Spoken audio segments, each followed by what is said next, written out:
Hello, ladies and gentlemen. Welcome to tonight's episode of Morte D'Arthur. Tonight we shall catch up with poor old Sir Tristram, kept in the castle as a knight of the treacherous King Mark, and we shall find just what new treacheries King Mark will find, having only just been saved from the hands of the evil Captain Elias by Sir Tristram, the man he hates most in all the world. Hello Roger, hello Queen, hello Karen and Amanda, hello Julie, welcome everyone. Hello George, hello, come in, pull up a chair.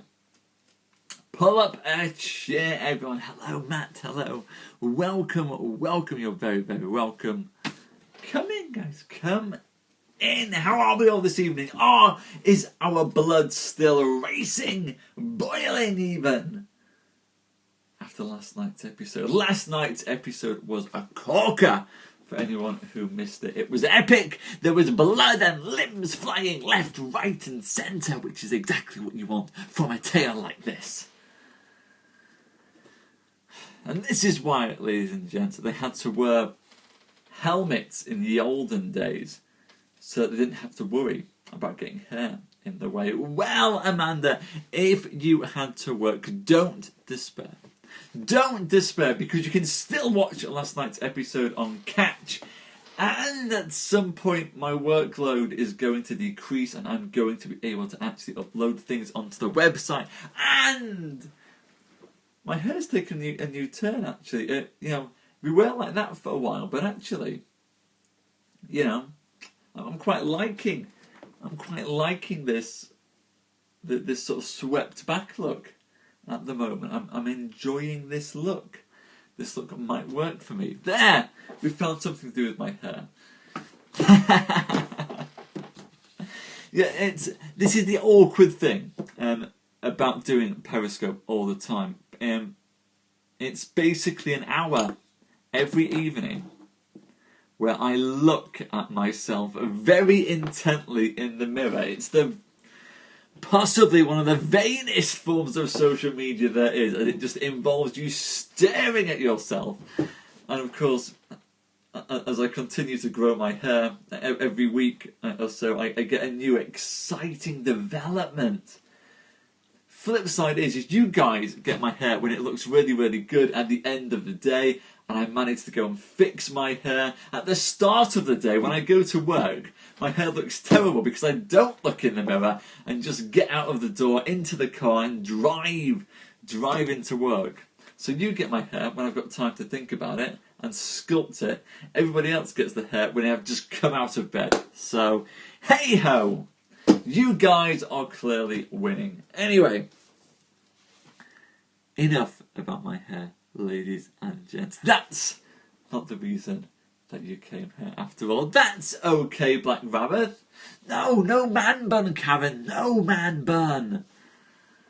Enough of my hair. You didn't come here for my hair. At least you might not be willing to admit that you came here for my hair. The real reason you came here, ladies and gents, was to follow in this. No, I didn't call this host. No, I didn't say that at all. I don't know what I said, but I didn't say that. The real reason is to catch up with Sir Tristram and that evil, treacherous man, King Mark. You see, ladies and gents, King Mark hates Tristram, his own knight, most of any man in the world. For you see, Tristram, hey ho is an expression. Like hey ho, the wind will blow, da da da da da da da da da da da da da da. I've got no strings to hold me down, da da da da da da da da da da da da da da da. Me, hey, it's Pinocchio. There you go. Hey ho, Pinocchio. It's from the I've got no strings song. There. Nobody expected me to break into a rubbish rendition of Pinocchio on tonight's show, did you? But it came anyway, ladies and gents. Anyway, we are telling of Sir Tristram, who is hated by his lord King Mark because... Oh yeah, it's got a song. I'll play. The song is... I've got no strings to hold me down. So we're going to get a little bit weird tonight. While I do this...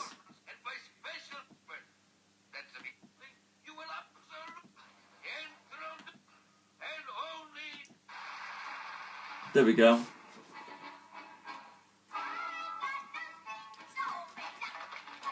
So, as Pinocchio plays in the background tonight, ladies and gents, on the way into tonight's show, we are telling the tale of King Mark and Sir Tristram. King Mark, who hates Tristram most of any single knight in the entire world. Why, ladies and gents? Why indeed? I will tell you why. It is because Sir Tristram is madly in love with King Mark's wife, Queen Isolde, and Queen Isolde is madly in love with Tristram as well. After all, how could you not love Tristram when you're married to such a wretched, treacherous man such as King Mark, who is hated above all other kings in all the world, for it's known that he is a treacherous, wretched coward?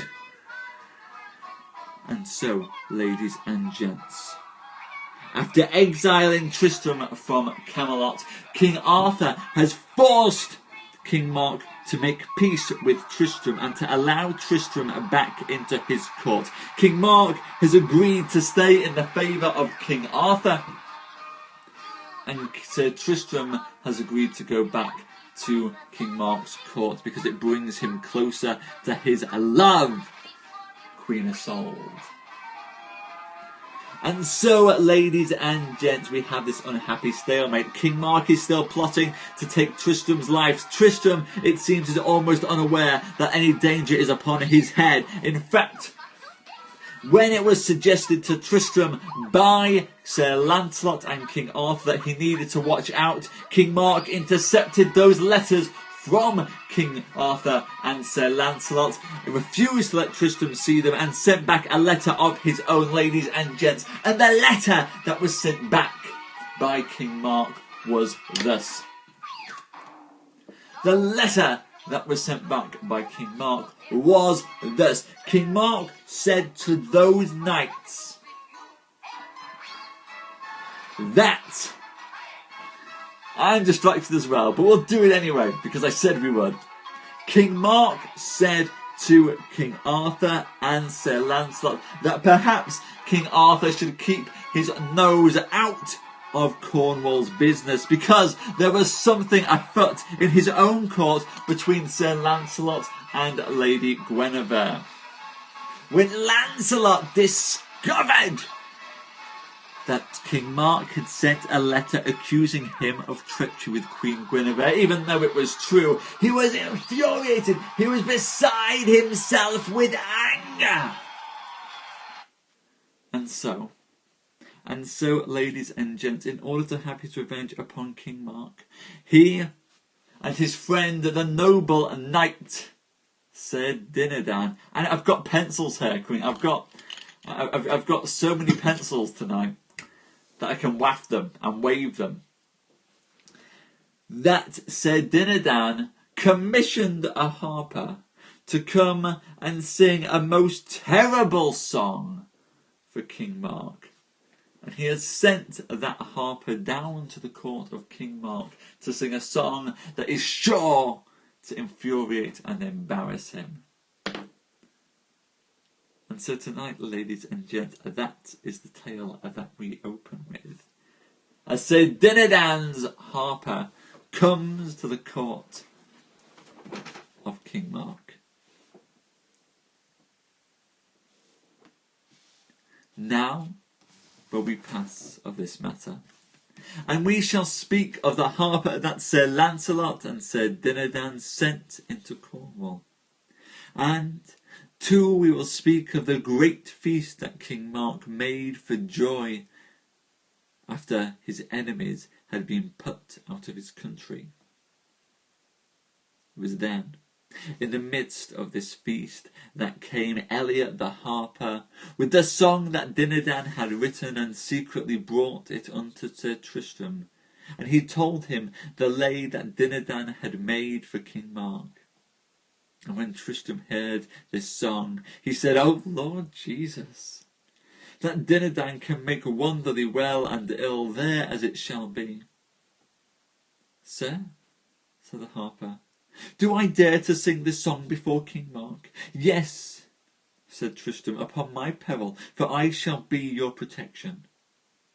And then, as the meat came into the banqueting hall, so too came Eliot the harper, and by cause he was a curious harper, and men heard him sing the same lay that Dinadan had written, which spoke of the most villainy by King Mark, of his treason that every man could hear.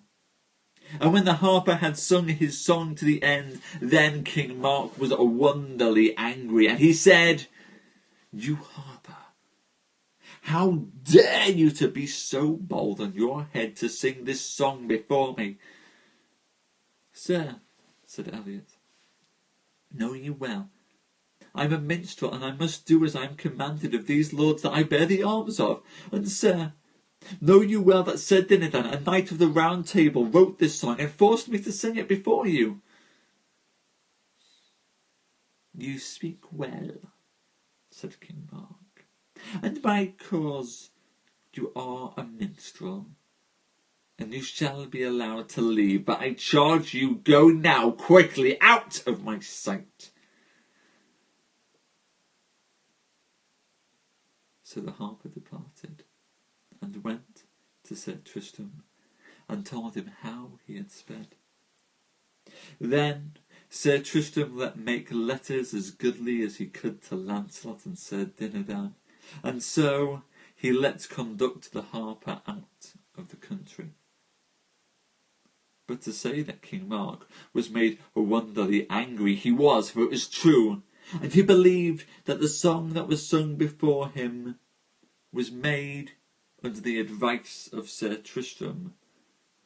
Wherefore King Mark thought to slay Tristram and all those who were his friends within that country. Halfway through tonight's tale, ladies and gents, halfway there, and we have discovered that Sir Dinadan's song has come to the court of King Mark. And yes, it has made him angry, just as Dinadan and Lancelot had hoped. But the plan appears to have backfired, for King Mark believes that that song was written, in fact, under the counsel of Sir Tristram, and so his anger for Sir Tristram is now more than it has ever been before, and he is determined, ladies and gents, he is determined to slay Tristram. And so, ladies and gents, here we have it, with King Mark determined to do this thing. And not only that, but to slay all of Tristram's Cornish friends as well. But first we turn to another matter that fell between King Mark and his brother, who was called the Prince Budwin. And of all the people in the country, King Mark loved him passingly well. And so it befell on a time that the miscreant Saracens landed in the country of Cornwall soon after the army of Captain Elias had been disbanded. And then the good Prince Budwin was at the landing, and he raised the country privily and hastily, and, or it were day, he let put wildfire in 3 of his own ships, and suddenly pulled up the sail, and with the wind he made those ships be driven among the navy of the Saracens, and, to make this short tale, those 3 ships set on fire all the Saracen ships, so that none lived. And at point of the day, the good Prince Budwin with all of his fellowship set out on the miscreants with shouts and cries, and slew them to the number of 40,000, and left not a single one to live. When King Mark saw this, he was wonderly angry that his brother might win such worship.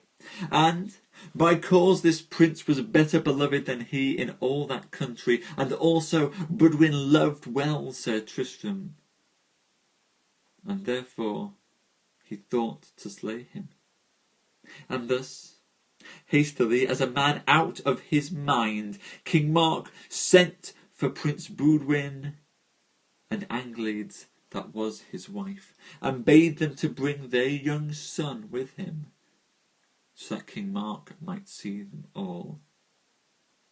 All this King Mark did with the intention of slaying Budwin his wife and their young son for their love of Tristram. For he now believed that his brother Budwin, who had saved him from the army of the Saracens, and whom he had up until then loved most in the world, was in fact the falsest traitor that ever was born. And alas, for his goodness and his good deeds, this gentle Prince Budwin was slain by King Mark. So, when Prince Budwin came with his wife, the king made them a fair face until they had dined. And when they had dined, King Mark sent for his brother and said to him thus: "Brother, how did you do when the miscreant Saracens arrived by you? It seems to me that it had been your part to have sent me word of this, so that I might have been with you for that journey. For then I could have had the honour of dispatching the Saracens, not you." "Sir," said Prince Budwin, "it was so that if I had waited until I had sent for you, then those miscreants would have landed and destroyed Cornwall."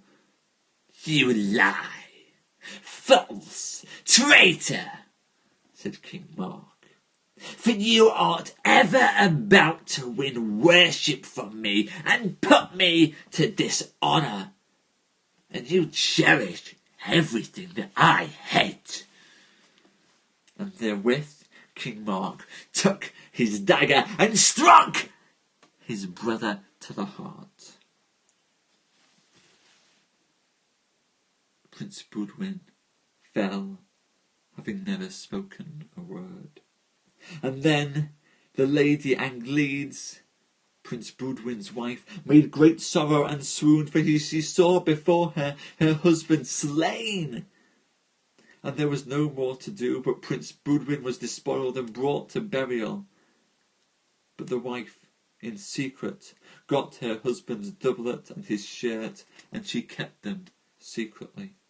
And then there was much sorrow and crying, and great sorrow made by Sir Tristram, Sir Dinas, Sir Fergus, and so all knights who were there. For that prince was well beloved of the court. And Queen Isolde sent unto Angleides, Budwin's wife, and bade her to escape quickly, or else her young son, Alessander le Orphin, should also be slain. And when Budwin's wife heard this, she took her horse and her child, and she rode with such poor men as dared to risk their lives in riding with her. There we have it. Ladies and gents, King Mark's madness knows no end. It is out of control, ridiculously out of control at this point in time. Can it ever be sated? He has become so blinded by his hatred of Sir Tristram that he has slain his own brother, Prince Budwin, who has just saved King Mark from an invasion of Saracens. But he has not managed to slay King Mark's son. No, ladies and gents, no, he is not. And what's more, also Prince Budwin's son. Prince Budwin's son and Prince Boudwin's wife are now fleeing from the court of Tintagel and out into Cornwall. They've taken evidence of the murder of Prince Boudwin by King Mark, and they surely will seek desperately to find someone who can avenge this death. King Mark's madness is getting out of control, but rest assured, ladies and gents, so now will events start to fall that will bring about the downfall of King Mark. It cannot be any other way, surely. And what's more, ladies and gents, I've discovered I've got a letter opener on my desk, and so I have a sword, which is used for opening letters that I never get sent anymore because everything is by email. But I have a sword, and that's all that counts. So tomorrow night, ladies and gents, when we return, for some more episodes of Morte D'Arthur, then I will get my Errol Flynn on, and we will fight against the evil forces of King Mark. How is that? And thank you, Queen. I'm glad you guys are entertained by that. Yes, Frank, you fight with scissors. I'll fight with my letter opener. And you can't ask for better than that, can you? Also makes a nice swishy sound through the air. Swish, swish, swish. Excellent. I'm glad. Thank you, Julia. Thank you, Black Rabbit. Thank you, Frank and Roger. Thank you, everyone. I'm glad you like the song. And the important thing is that you know right now that Hey Ho was featured in the song, which is all good. Thank you so much for coming tonight, everyone. Thank you, Julie and Roger. Thank you, Queen, Amanda, Karen, George, Black Rabbit, Rosella, Danny and Frank. It has been wonderful to have you here, but the best is yet to come. The best is yet to come, ladies and gents. On Poetry Live tonight, let's not forget it's a Wednesday. And what happens on a Wednesday? On a Wednesday on Poetry Live, I take the backs of packages of things and I turn them into poems. And tonight, ladies and gents, you know what's coming. You know what's coming, ladies and gents. The thing that's coming tonight is Dr. Bronner's soap. Yes, I have been telling you about this for some time. You've challenged me to do it, ladies and gents. And so, come in a few minutes' time on Poetry Live, I'm going to read this magnificent, ferocious beast of a poem. And I will make it a poem. That's right, ladies and gents. I am going to take all of this and turn it into a poem live on Periscope. You don't want to miss this. I'll see you in a few minutes.